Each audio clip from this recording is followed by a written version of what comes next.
So hello everyone. Looks like Balaji's stream has frozen a little bit, but no worries. Welcome to the show. This is our third live Qualitist show, and we are very delighted to bring another professional Qualitist to you. This is a special show because we will be bringing one of our very long-standing associates, who's a senior quality professional in his own right. And in a bit, when Balaji is able to solve um, his stream issue, we will bring him back in. So, firstly, thank you for your love. Many of you have been very consistent to the show. I will hand over to Balaji in a minute.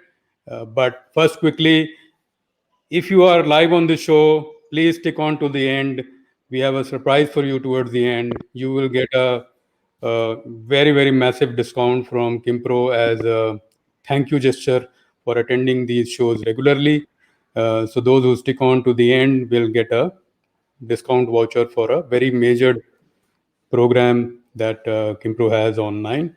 So stay on, and you will get that surprise toward the end. Balaji, over to you. Yeah, sorry, I think I just got disconnected for a while. So No once again, problem. good morning and namaste and welcome everybody to this edition of Meet Your Qualitist. We've been doing this for the last 2, 3 months, showcasing our qualitists for the month.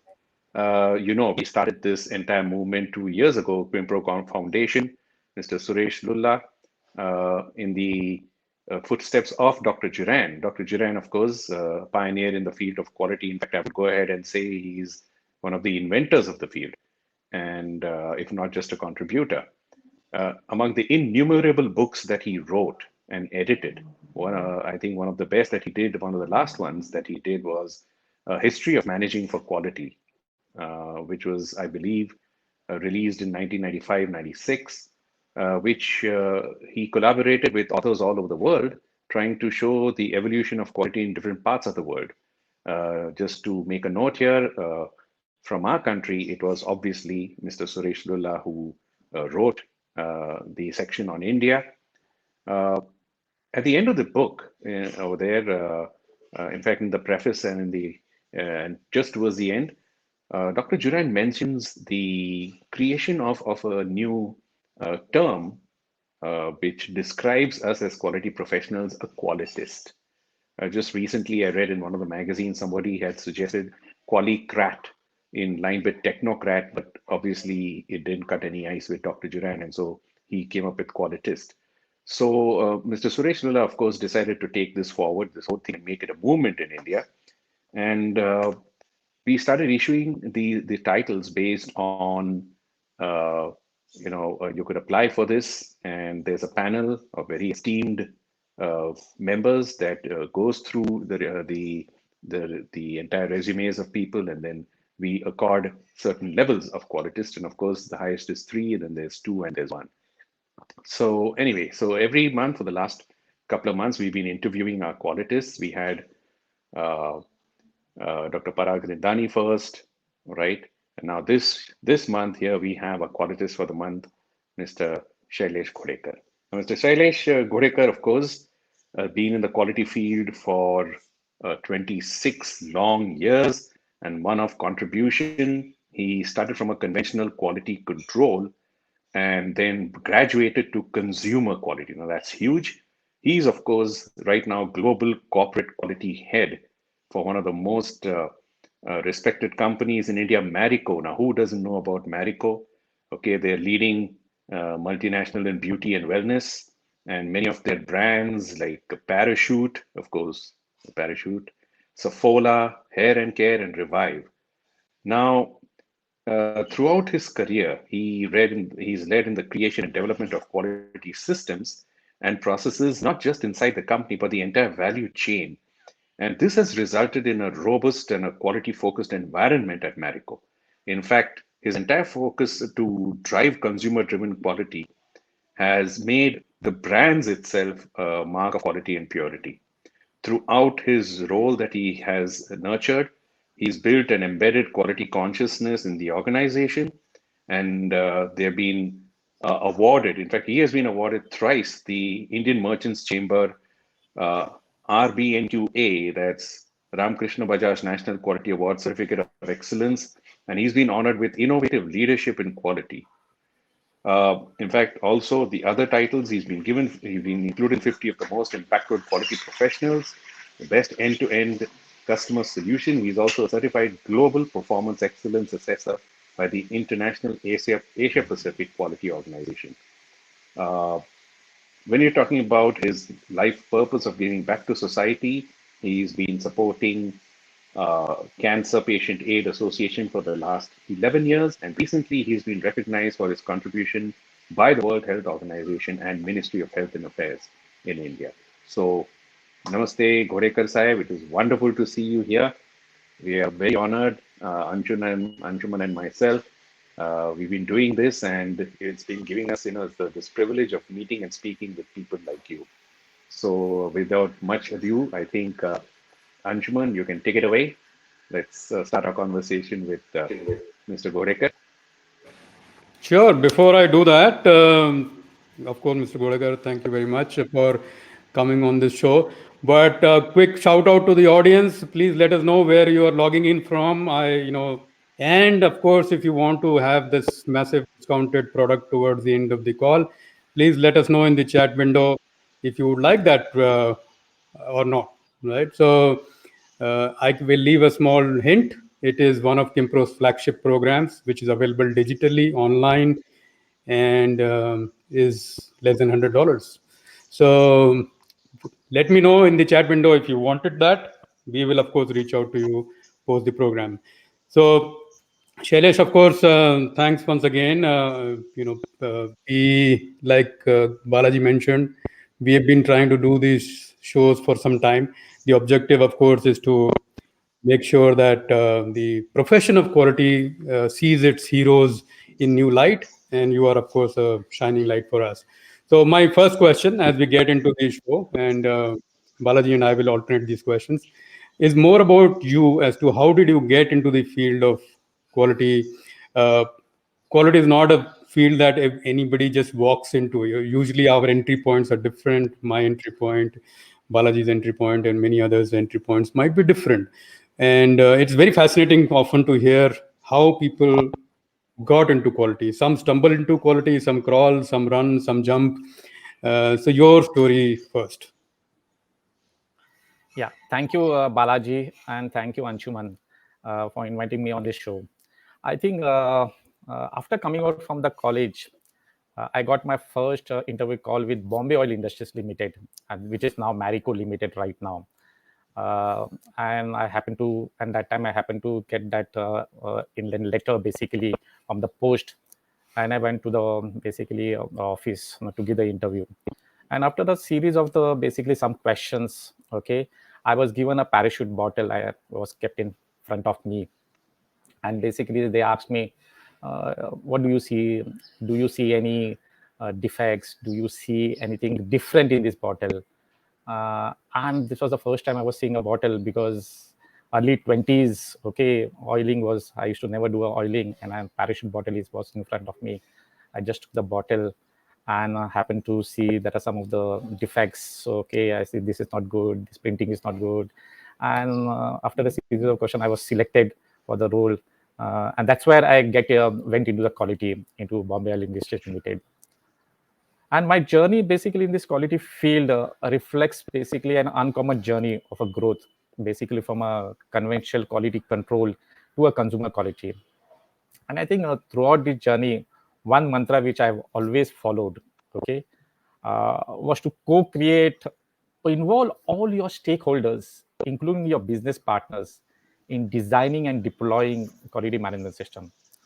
And whatever you do, keep it simple and very easy to understand. I think that was a mantra which I've always followed it. And also, as market dynamics were changing and consumer expectations were evolving, Marico also kept pace with this quality enhancement journey, so as to continuously build the value for our consumers, and so as to have a competitive edge. And my journey reflects, there were three phases which I can relate it. The phase one was in 1990s phase, and that was more on a phase of a inspection quality. And I think the entire objective was to strengthen the basics, because I strongly believe that if your foundation is strong, definitely you have to rest on a good foundation, and then things will build up on that. The second phase was basically the integration of this quality management system. I think that was a second phase. And what we did in Maricop basically was we sustained it, the phase one, we sustained it, and then we went to the phase two. And that was where we integrated the entire quality management system. And we designed our own module called as QSearch and MMAM, that is Maricop Excellence Model. And the beauty of the entire thing was basically this entire thing was co-created, and we went to the shop floor. Okay, we went to the shop floor to the workman, because finally the workman has to understand what is the meaning of quality. And as I said, the objective was consumer-driven excellence was to be in our processes. And I think the third phase is the phase where we adopted the business excellence framework, and that was the MBM, the Maricop Business Excellence Model. And this was a phase where the focus was more on processes and results and integration of the global standards. And I think throughout the journey, I think one thing was very important, that keeping end consumers in the mind. And today's new norm is invent the future with customers, with consumers. Empowered consumers is the future of your strategy. That is what I believe. Wow. Thanks a lot, Shailesh. Balaji, over to you. Yeah, sure. I mean, that was wonderful, sir, to see this journey of yours, and the way you explained the phases. I think many of us would have connected with that. Uh, when we just began the show, I don't know whether we were listening in, but we're talking about the creation of the term qualitist. Now, we said that this was coined by Dr. Juran, and of course, our very own Dr. Juran in India is Suresh Lula, sir. So when this title was conferred upon, Qualitist, what do you think? What crossed your mind, when you were given the title Qualitist? What is a qualitist according to you? What are the attributes, and how would a qualitist, make a difference and impact wherever he or she is, okay, and sort of ascertaining this role? What is your view on this word and the attributes that you need to have? Thanks, Balaji. Balaji, I think very important for me, the qualities has to be real, relatable. He has to be respectful and responsible. I think that's the basic trait which a quality should definitely have. Second most important thing is quality should be driven by the purpose with a clear vision, and that vision should be quality should be a epicenter of a business growth, and I'm talking of a business growth, and shall have a competitive advantage. I think that should be very clearly for a qualitist. Third, I personally believe that quality should have an agile mindset. We should have an agile mindset and have a courage to come out of the comfort zone or bring others out of the comfort zone, challenge the assumptions, and address the problems and opportunity for improvement. I think this is very important. The agile mindset is very important. Fourth, I personally feel that quality should step out of his own function and look issues from the organization perspective. Even though he may not have the expertise in certain areas, okay, he can always question. He can always question, which can spark some new ideas. I think fourth is very important. The quality should always be open and listen to the voice of the stakeholders in the value chain, which includes your customers, and then appropriately design your quality processes if need be. And today's reality is that we are in the state of constant change. We are in a dynamic ecosystem where problems will continue to evolve. And I think qualities should continuously adopt to this to resolve these challenges. And I think I believe that what is happening today due to globalization, digitalization, and demographic shifts, future is arriving faster than we think. It is in almost every field. Most of the industries are getting disrupted due to commoditization of information. And I think qualities can play a very important role. He should be a enterprise leader who can both perform and transform an organization. Wow, I mean, that was huge. I think the first very thing that you mentioned, the metaphysical attributes should be respectful and, it should be a listener. I think that's important because the other things could be skills, that could be acquired, but these are things that you need to have with you. I think that was wonderful, and especially to have that holistic view. I think that's one of the main things you spoke of, right? Wow, that was a lovely answer. Yeah, Anshuman, what do you say? Sure, no, always, this is, we know, of course, Shailesh very well. So this is what is the benchmark he has set, right? But we are delighted that we can bring his message and his experience to more number of people. And I'm sure there are aspiring qualitists in the audience and people who will watch this show later on as well. So this show, of course, is not just for the live audience. By staying on LinkedIn and YouTube, it is later on available to more aspiring qualities as well. So your message is welcome, Shailesh. Thank you very much. The just a little connected to maybe the qualities question, and Balaji did bring up Mr. Lula's reference in this. Uh, just an aside question: how did you happen to kind of come in contact with Kimpro and Mr. Lula, and how did this that story? I mean, that anecdote. I'm sure Yes, everybody, all of us have an everybody has anecdote. a story. Everybody has a Uh, story. what is your story around this? Yeah, Anshuman. In fact, I think Lula sir, I think, played a very, very important role and Kimpro basically in shaping up Marico quality. And it was in 1990s, and I still remember. I think 1992. Okay, we just approached Lula sir, and that was the time where this Duran quality improvement projects, Lula sir and our team, okay, partnered with this Duran quality improvement projects, and we had a series of quality improvement projects. And I still remember one of the project which was eliminating oil smear on a parachute bottle, and this was a project which was taken along with Lula sir, and that was a huge learning. Okay, as I always believe, listening to Lula sir is always a music. The way he brings new concepts, the way he integrates quality, okay, into your systems and processes. I think that was the journey we started with Lula sir, Pro, and we had a series of quality improvement projects. And then later on, it built up with Pro. We had a series of training programs from Lula sir. And I think one of the training programs we have is this problem solving tools, basically. And I personally owe a lot to Pro and Lula sir for shaping up this Marico journey where we are today. No, thanks, Shailesh. All of us have a lot of gratitude for him, of course. But since you mentioned problem solving, for those who were there on the beginning of the show and will stick around till the end of the show, just a reminder: the problem solving program that Shailesh mentioned that benefited him, the digital version of that is available today and tomorrow for all the people who join this show at a massive discount. Details will be shared later. So do let me know in your comments if you wanted that, and we will of course reach out to you. So with that, I think just quick tangent, Shailesh. I will take the next question, and we've always wanted to ask, of course, for the industry you are in, quality is actually very, very essential. So, many of Marico's products now are in the food area. All of them are, consumable in some way, starting from oil as well. And so, therefore, the need for quality is actually inbuilt into the product itself. If the product is not of good quality, it can actually harm people as well. And I'm sure, Marico has built this reputation of a very quality conscious company because its product have consistently met these standards.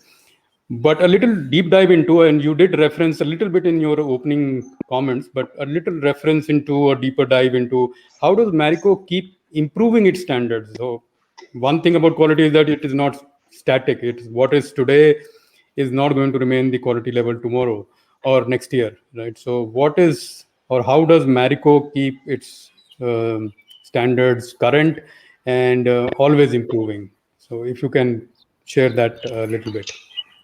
Yeah, Anshuman, rightly what you said. I think at the end of the day, what matters to the consumer is the experience which the customer gets or the consumer gets it. And I always believe that an organization exists with a business ecosystem. And this ecosystem is partners, suppliers, your customers. So it is very important that you bring in synergy with all and ensure that the quality systems and processes are designed and deployed across the value chain. I think that's the first fundamental. And it is very important. It is designed and deployed across this value chain. I think that's the starting point. The second is I firmly believe this customer focus excellence, because finally our consumers are the ultimate judge of our performance and the quality of our product and services. Consumers form opinion on the quality of the product and services which they get it, and this is dynamic. One opinion, okay, one bad experience or two bad experience, they will just shift. They will not bother to look at your brand. So I think it is very important that you build quality in design. And I firmly believe that building quality in design is by integrating this consumer voice. Unless you reach to the consumers, unless you understand what is the feedback, okay, I think you will not be able to integrate. Just to give an example, in Maricop, we have taken an initiative which is called as a Dawn to Ducks initiative. Basically, we go to the consumers, we see, okay, from the morning to evening, what they do it, okay, how they cook it, how they prepare the breakfast, what they eat in the breakfast, what they eat, how they fry the oil, and all of things. I think this basic reaching to the consumers, observing the behavior, I think gives you a lot of insights. And that's why I think consumer focus excellence is very important. I think the third thing which we continuously uh, kept improving the standard is we continuously do external benchmarking to get an outside in perspective. Now, benchmark is not only related to your industry, but we do also non-related industry. We may be doing right, or we may have the expertise in that area. However, it is very important to validate our own system vis-a-vis others. Example, today we have around 30 plus RBNQ train assessors who are getting an opportunity to assess various industries, right from your business to education to health. And the value which they bring back to the organization is phenomenal. We have a process in place where after everyone goes to this industry, they bring back the best or the next practices, and then there are champions who take it ahead and integrate into a system. We also do a tie-up with experts, universities, and other bodies on certain improvement projects. I think one thing which I'd like to mention is we have created platforms and forums such as Callversity, so as to continuously keep learning and build competencies for the future. And this has helped a lot. The experts talk about their knowledge, share their knowledge. There are questions, there are action plans which are made. I think fifth is have a process where you continuously integrate your learnings and feedback back into this. And this is Marico always has been doing this. And last but not the least, I firmly believe technology intervention helps to democratize systems, processes, data, and decision making. I think that's one of the fundamental things which we should definitely do it.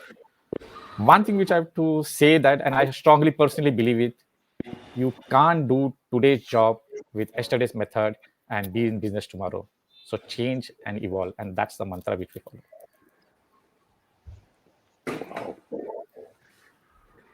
I mean, wow. Well, yeah, it's almost like, and this is the value of experience, Balaji, that when we speak to people who have Yeah, I actually know. done it, it all comes out in a very simple, fluid You framework. see what he said at the end? I mean, you can't expect yesterday's, methods for today's problems to survive tomorrow. I mean, wow.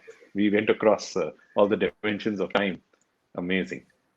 So, Balaji, So before that was you a get into the next question, I just want to yeah, acknowledge, Devashish, who's in the audience. yeah, Devashish uh, yes. has taken time. He's one of India's globally leading quality professionals today, and an ex-colleague of Shailesh. So, thank you, Devashish, for taking time to encourage your colleague and be on his show. Uh, Devashish, of course, many of you may know, is India's only and first Crosby medal winner from ASQ, and of course, many other previous awards and recognitions globally as well, and has a new book coming out very recently. So keep watching this space. You will know more. Uh, yeah, There Balaji, were back to you. yeah. No, there were a few other messages also just flashed across. I was just seeing some names, Yeah, and of course, Devashish was among the first that came in. So thank you all for your lovely notes that you are sending in. It gives us a fillip. Wow, Ghodekar Saab, I mean, listening to you is just wonderful. I mean, the last 10 years, I can tell you, I mean, 10, no, now how many? Now it's, yeah, almost 10 to 12 years that, I've been serving as an examiner and a judge at Qualitech Awards. And let me tell you, I was never disappointed with, Marico's presentations, Marico, whether you win the award or no, that's not the point. There's always something to look on to. We always looked up to, and we love to watch the innovations and the inventions, and of course the improvement. And always Suresh Lula sir keeps saying, left brain, right brain, and and I think Marico fills Yeah. in beautifully. And listening to you right now, I just this thought crossed my mind.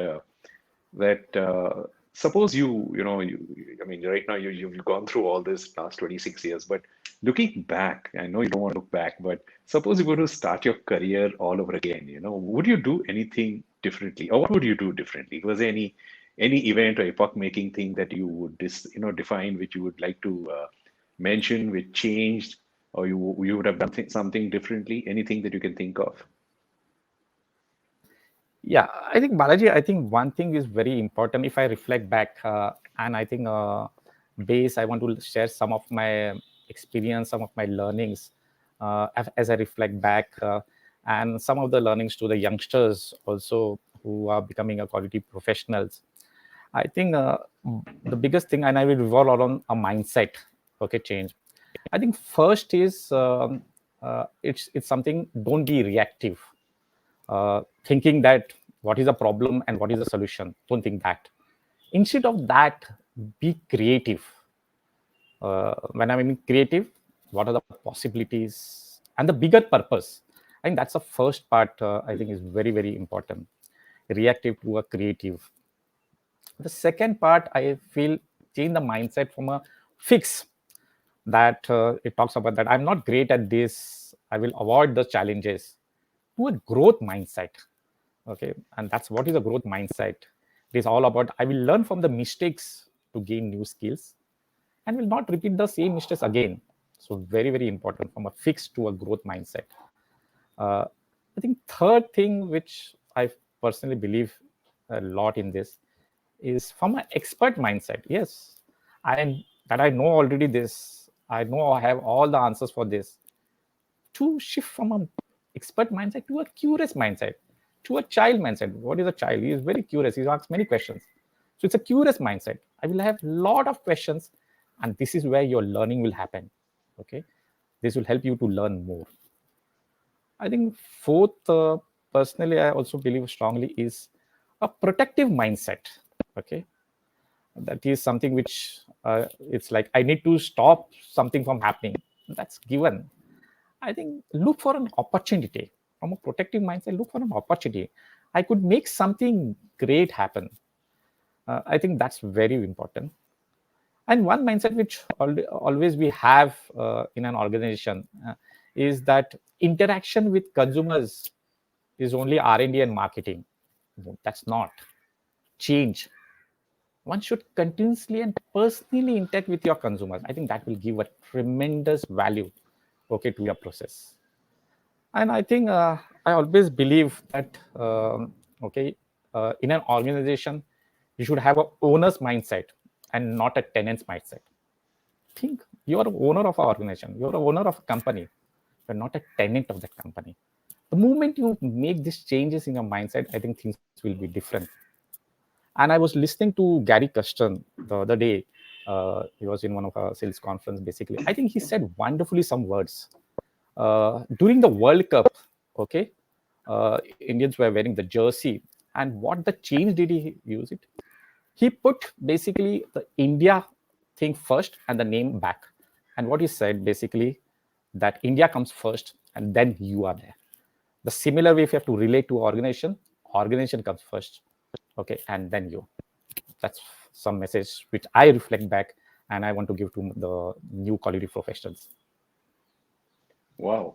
I mean, when I heard you just say that you should be curious and like a child, I remember one of the I think I saw in one of the videos, this famous, of course, along with Dr. Duran, W. Edwards Deming, who said something like that he never gave any excuses for learning. He said, "May I not learn?" And he never gave any. He was an unabashed, learner. He said that, what I learned in the last 4 days of my life, I've not learned in the last 40 years of my life. So that learning thing, I think, was fantastic that you spoke of, and of course.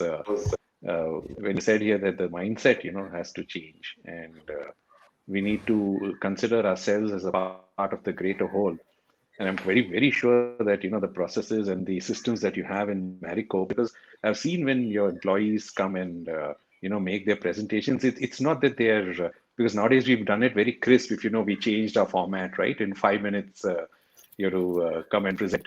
And I've seen that they are they're not rattling off something, they're doing it from the heart. And so they can bring out what exactly they're trying to tell us, that this is how we perform our work at Quimpro. And by the way, we are getting the award or something like this. It's never that they're doing it for the award. So that's amazing. Yeah, Anshuman, I mean, I don't know, I'm mesmerized by what he said. Always. So while I do that, I just quickly Ganeshan has a comment around you, Shailesh. So Ganeshan Nagraj says that I could imagine the success of Maricop and the quality journey now, insightful and actionable. Thank Ganeshan for your comment. So and keep watching. Just a quick reminder to all those who are live, quite a few both on LinkedIn and YouTube, and a few on Twitter as well. We are live, open to live questions. You can post your questions in or send them to me. I will curate the questions in about 5 to 10 minutes from now, so that we can quiz Shailesh's mind on his thoughts on quality. But moving on from, and something in the last 5 minutes, Shailesh, you said, and Balaji, you also highlighted this need for learning, and it almost indicates new skills. And like every profession, quality profession has also changed and should change. All there is, Shailesh mentioned earlier, the influx of technology into quality, and many similar things. So what I just wanted to ask maybe is that from where you see quality, Shailesh, and everybody's vantage point is different, but this is about your vision, and you lead quality for a large global, you know, enterprise. What are the new skills that a quality professional should aspire to learn? And if, of course, there are some reinforcement skills that they always knew but need to revise, that's also welcome. But the question is around, what should today's quality professional, young, middle, old, old or senior, what should we aspire to learn? In your words. Anshuman, I think one thing comes out very clearly as quality has evolved. I think one should master the art of taking intelligent risks. And for I think what is intelligent risks is all about opportunities for which the potential gain outweighs the potential harm or the loss to the basically organization. So you should develop that wisdom through continuous learning, building up your capability in that area, and have a complete know-how of the subject. I think master the art of taking intelligent risks. That's one part. I think second, I personally believe is smart is a new norm. So integration of technology in a quality management system. So learn new technologies like AI, IoTs, virtual reality, augmented reality, and see where these technologies can be applied and integrated. I believe that gone are the days of defect identification. Even gone are the days of defect prevention. Today, it is a world of defect prediction. And I think this new technologies can be a great enabler in QMS. The third thing, I think today, many of the companies which I see, more or less, they are spend time in handling complaints, reworking, and so on. I feel that the solution to this is lean consumption. And what is this lean consumption? I think it's a lean consumption is a process where your customer spends time, okay, but don't get the value. Just revamp your operations to eliminate this spend time. And just to give an analogy, just to relate to lean consumption, I have personally experienced this. I've been regularly doing my servicing of my car, and it all starts off calling the service center, taking appointment, taking a car to the service center. Then you have to wait for the executive to come, and he will fill the form. He'll inspect your car, then he will note down all the false services to be done. Again, fill the form. Post, then he will call you the next day to pick up your car. He will suggest to do a test run. Again, fill the form, then move to the billing, wait in the line, okay, and then go to the security gate to get the gate pass, and then finally you drive down the car. Just look into this entire process. As a customer, okay, I've realized there are certain steps there are which are not value adding to me. I've wasted my time.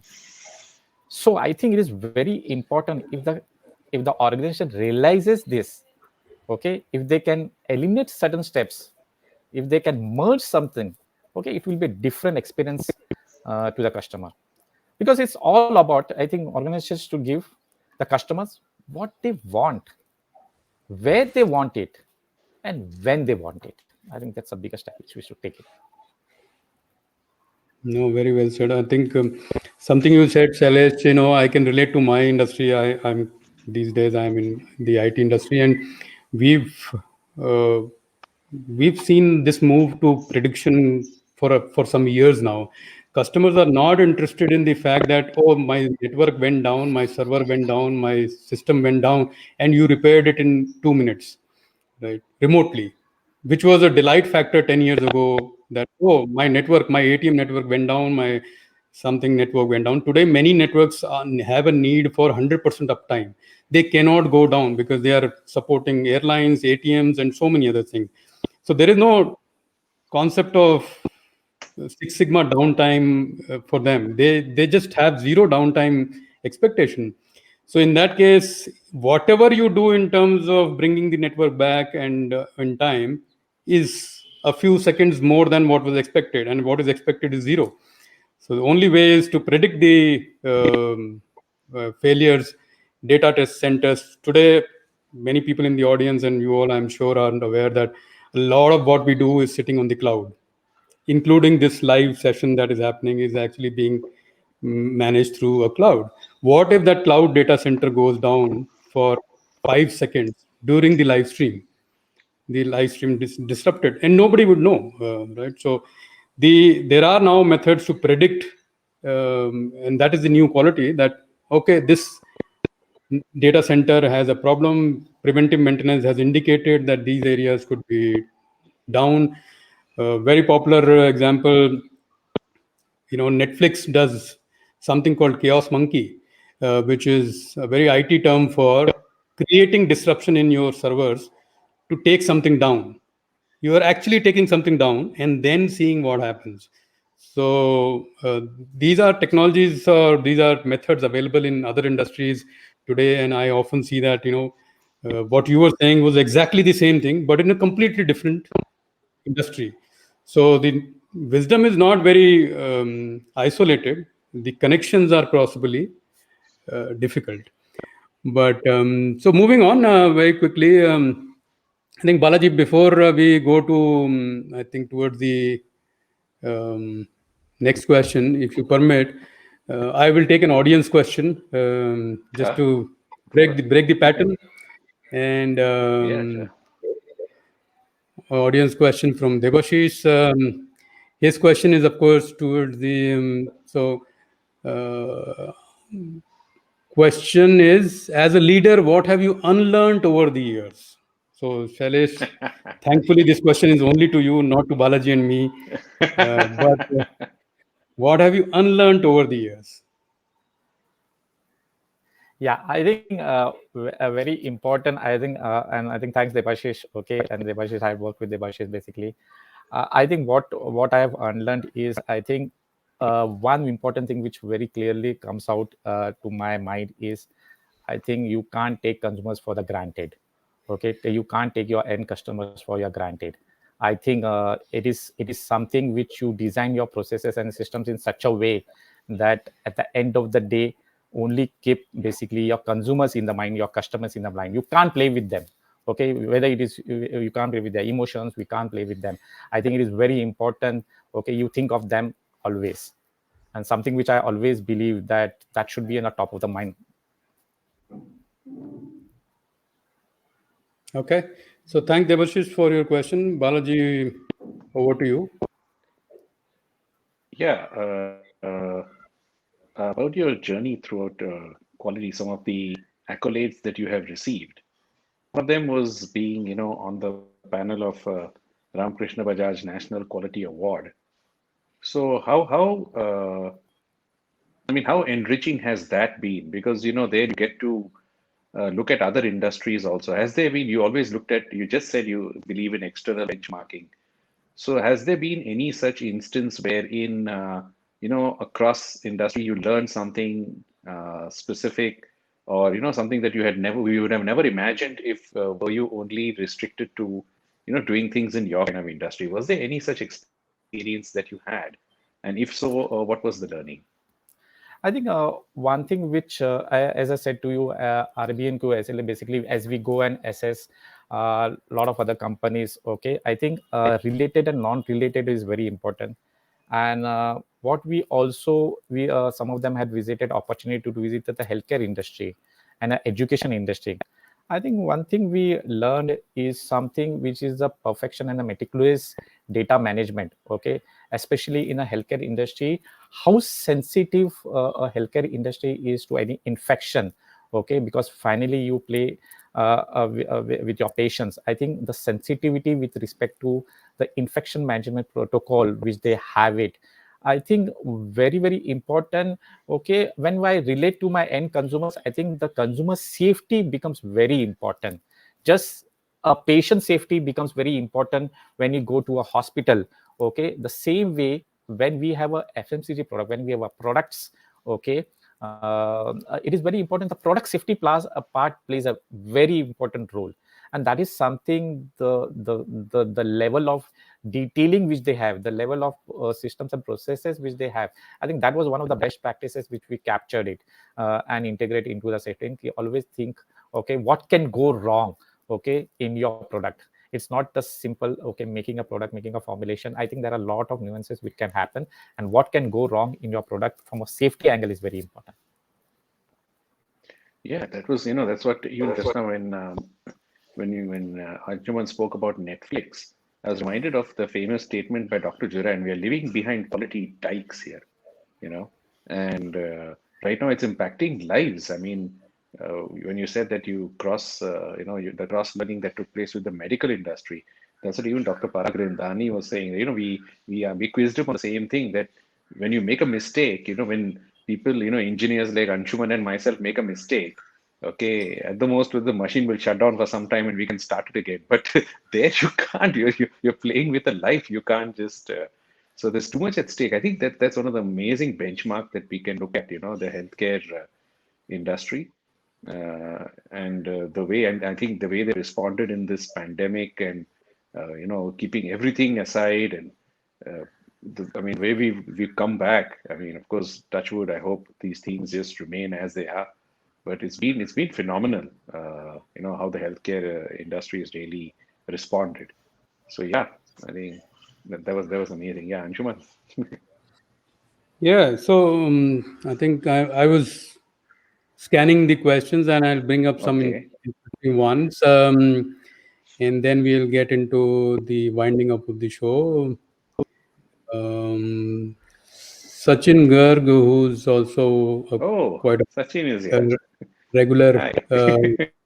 participant in our programs. Plus, he, of course, runs his own programs with ASQ. Uh, I think this is more a comment and less a question, Shailesh. But Right. thanks, Sachin, from this thing bringing up. I think there is one from Ganesan. Thanks, Sachin, for your comment. Ganesan is asking: Is quality and cost on the race? Why to predict defect if quality standards are well established? Oh, this is ouch kind of a question.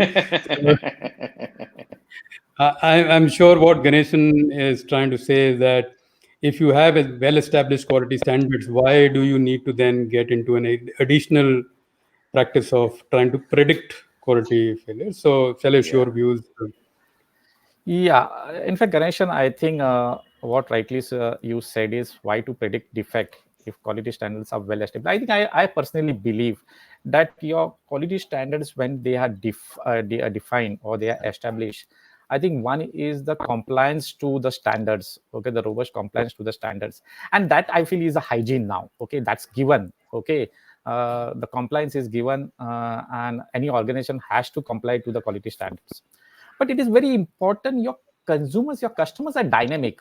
Their expectations are ever changing, okay, and getting influenced by the entire environment, okay. They may find out something which you may not be able to find out. So why your customers has to find out first? Why not you as an organization find out, predict that this can go wrong, okay. Finally, if something has to go wrong, your customers, your consumers definitely will find out.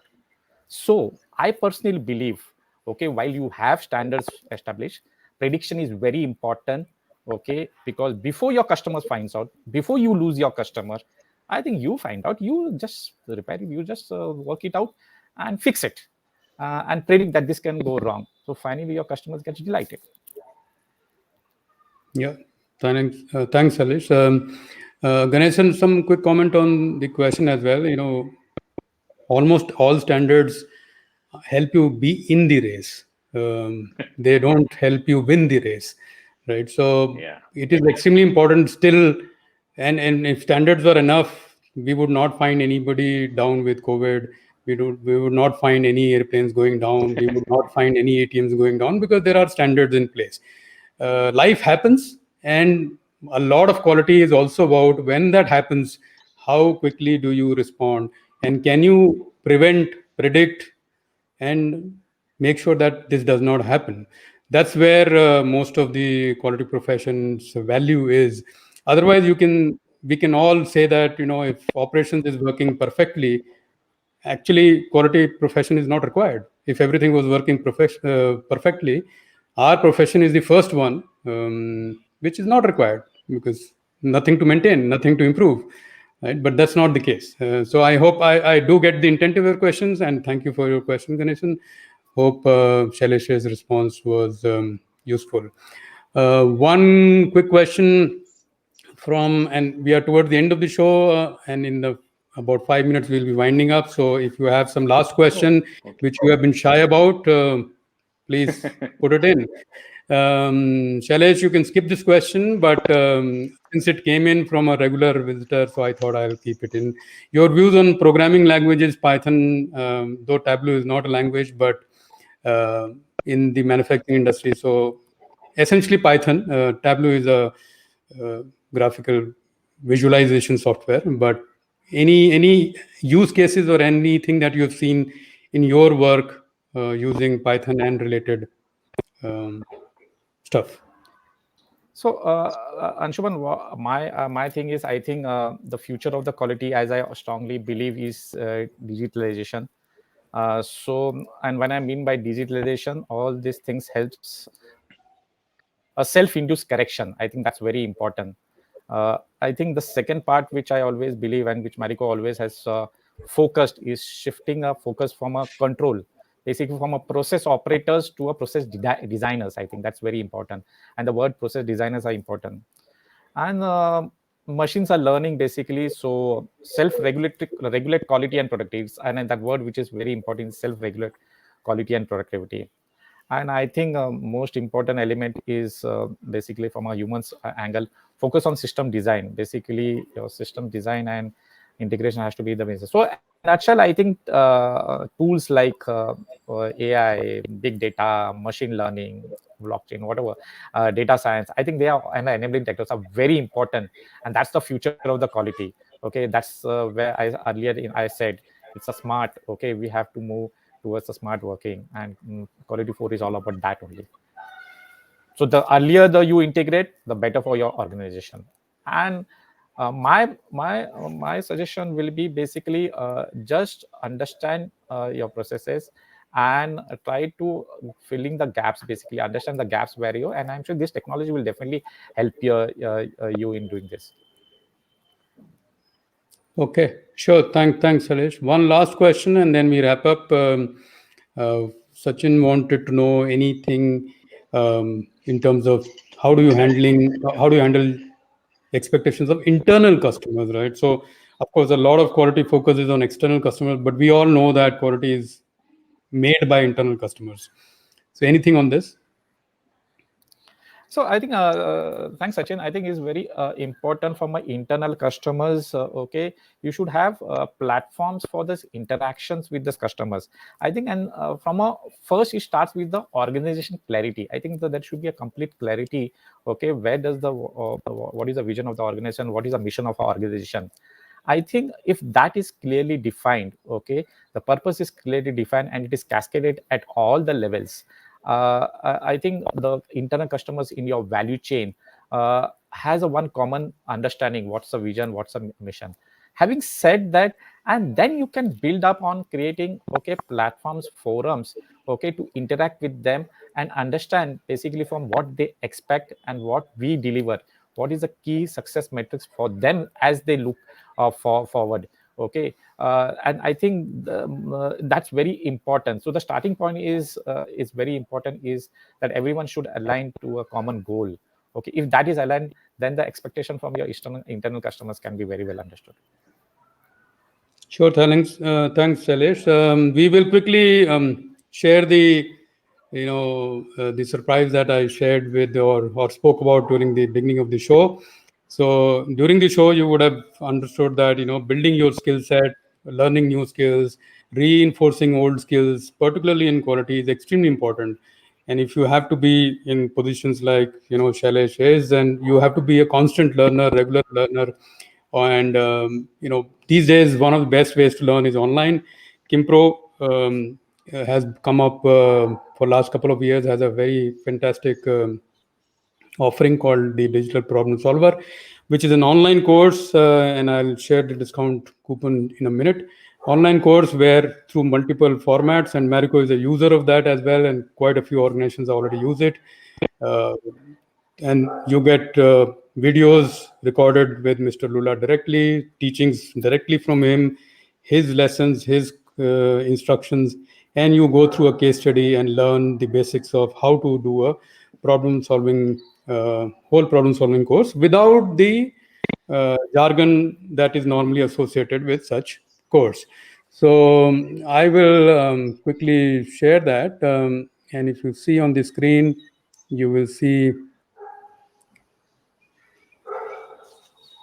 this is the description. The link is of course there, but you can't click on this link. The course is normally available at 8,000 for today and tomorrow. Anybody who's in this show has registered will have the discount available at 5,000 only, right? So, which is a massive discount, 37.5% if you do the maths. So almost 40% discount. And I hope many of you can use this. So this is exclusively for the participants on the show. Wow. I'm sure you Lucky can. people, huh? Yeah. So I will share the link on the link to access the discount on. This is an exclusive link, so only for you, those who attended. With that, we can come to an end to this session. Fantastic session, Shailesh, as always. A pleasure talking to you. Both Balaji and I enjoyed the conversation, and of course, learned a lot from you. And I'm sure many people in the audience, hundreds of people, would have learned from you. And there are quite a few now comments pouring in. Thanks, Praveen, Ganeshan, Raman, Jayanand, Devashish, once again. Thanks for your presence, Devashish. And many more comments pouring in. I can't name everybody, but you can rest assured that I do acknowledge on behalf of Kimpro and Balaji, your presence is much valued. Please do attend our future Thank you. shows. The next show will be in My pleasure. approximately about a month from now, and we'll feature another leading qualitist. With that, on behalf of Kimpro and the entire quality fraternity, I thank Shailesh and my co-host Balaji. See you later. Thank you very much. Thank you. Thank you, Pleasure. Anshuman. Thank you, Pleasure. Balaji. Absolutely. Thank you. Thank you, Thank you. sir. Thank you very much.